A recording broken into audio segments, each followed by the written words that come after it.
चढ़ते भैया फागुन की भौजी के बहिने बुलावे।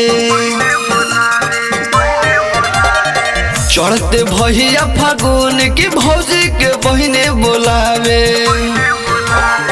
बतिया को होतानी सुना हो साचे, छुअते वो करा के देहला के नाचे। भंगिया पिया के वो मस्ती चढ़ावे।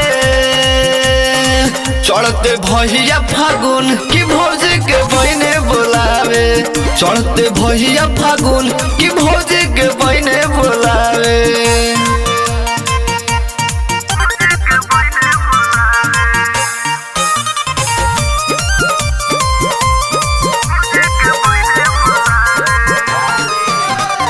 कोमल गाले ओकर लागे कलरफुल बा, ये साल फगुआ में लागे होई भूलबा। कोमल गाले ओकर लागे कलरफुल बा, ये साल फगुआ में लागे होई भूलबा। मली गुलाल करब देह रंगीन हो, आइल बा होली के देखो शुभ दिन हो। लेके पिचकारी वो कन्हई दबावे। चढ़ते भैया फागुन की भौजी के बहिने बुलावे। चढ़ते भैया फागुन की भौजी के बहिने बुलावे।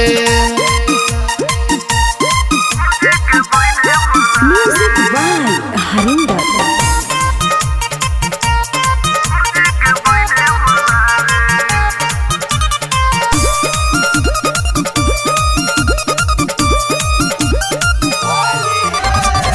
सब गोरे गलिया पलनवा लगाई, भौजी हमारे यार जाली खिसियाई। अरे भाई सब गोरे गलिया पलनवा लगाई, भौजी हमारे यार जाली खिसियाई।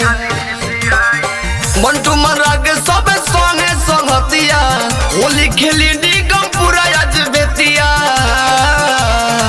सब लोग गोइल बरंगवा लगावे। चढ़ते भैया फागुन की भौजी के बहिने बुलावे। चढ़ते भैया फागुन की भौजी